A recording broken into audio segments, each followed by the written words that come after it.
já estamos com os 3 scans processados.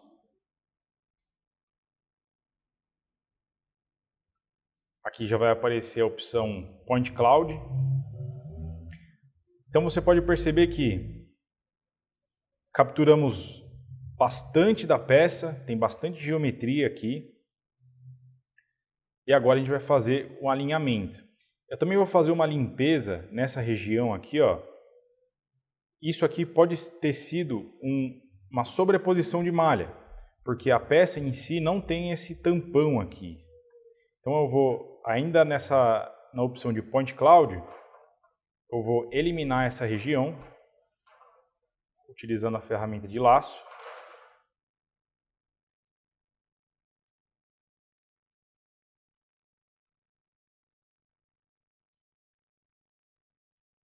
As regiões que eu peguei que eu não quero apagar, eu vou vir com o Ctrl e desselecionar elas. Essa região aqui também eu não quero apagar. Vou só verificar aqui se eu não peguei mais nenhuma região de interesse, beleza. Então vou pedir para deletar a seleção. Pronto. Eu já tenho uma limpeza rudimentar aqui feita. Esses detalhezinhos, essas sobras, a gente vai passar em aulas posteriores como fazer essa limpeza detalhada. Aí a gente vai utilizar um outro software. Por enquanto já está excelente. Agora eu vou fazer o Point Cloud Merging, ou seja, eu vou unir todas essas nuvens de ponto, né, ou esses Point Clouds. Então eu abro aqui a ferramenta. Essa aqui é a tela onde eu vou fazer o merging, e aqui nós temos duas opções, a automática e a manual. Aqui também eu tenho a opção de fazer feature merging, ou seja, a união por geometria da peça, por feature, ou marcador, por marker. Se eu coloquei marcador na minha peça, eu também consigo fazer a união por marcador. No caso aqui, nós vamos fazer por feature, tá? Eu vou tentar fazer o automático só para ver se o software consegue levar. Então aqui com o Ctrl eu seleciono os 3 scans e peço para ele começar a fazer o auto merging ou a união automática.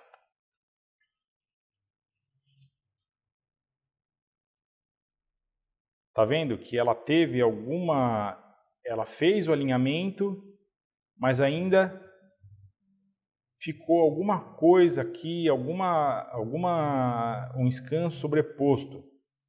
Então, não ficou ideal. Vamos tentar fazer, vamos cancelar e vamos fazer manual, tá? Para fazer o manual, seleciono aqui manual.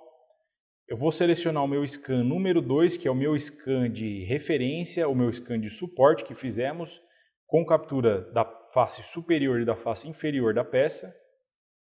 Ela vai ficar na minha janela fixada.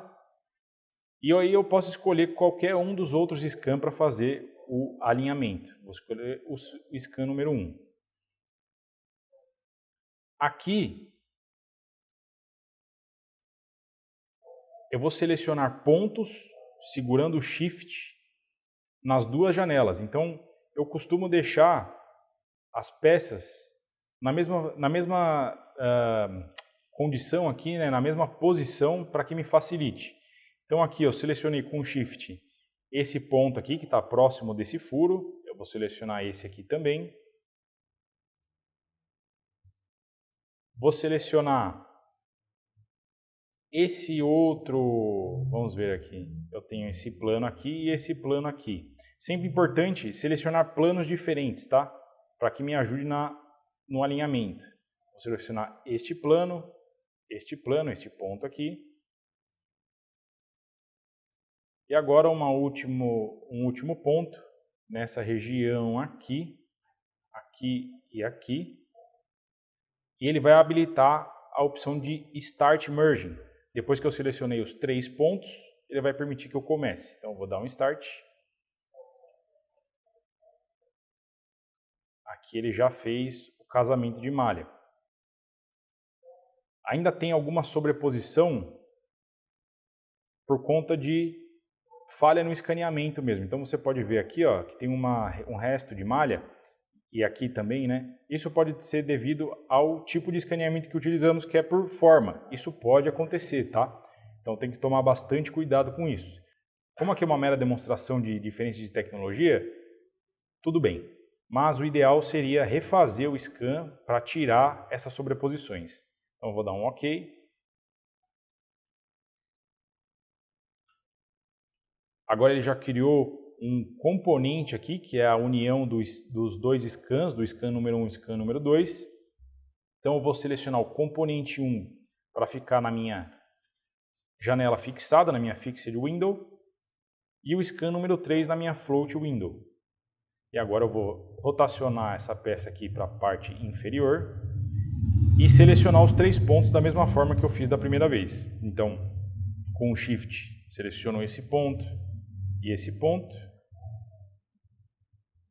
Vou pegar uma outra região aqui, este ponto aqui e este ponto aqui. E agora, um último ponto, eu vou selecionar essa região aqui. Então você perceba que eu estou selecionando sempre alguns planos diferentes, né? Um plano inclinado, um plano, não seria um plano, mas uma região numa inclinação diferente dessa aqui. E agora eu vou pegar esse ponto aqui, que é uma inclinação também diferente do que eu já tinha feito. Essa aqui e nessa aqui. Vou pedir para começar. E beleza, minha peça está alinhada. Eu vou pedir para... Vou confirmar, né? Ele vai otimizar esse alinhamento. E agora eu tenho a minha peça 100% alinhada. Posso sair do merging aqui. E aqui ele já criou somente um componente. Então os 3 scans viraram um componente de mais de um scan. Agora o próximo passo é gerar a malha ou a mesh. Então aqui eu vou selecionar um número razoável de faces aí, lembrando que quanto mais faces, mais detalhes eu vou ter na minha malha, e vou selecionar o número 1 ou a escala número 1 de denoise ou redução de ruído, tá? Vou desabilitar Role Filling porque eu tenho algumas regiões que eu não quero que ele complete aqui, tá? Como é um scan de referência somente. Um ponto importante. Aqui a gente consegue ver que ele não capturou muito bem o fio de rosca. A gente vai ver melhor na malha, mas isso é um ponto a se levar em consideração, se eu quiser esse detalhamento, né? Beleza? Os meus parâmetros selecionados, eu vou pedir para ele gerar a mesh.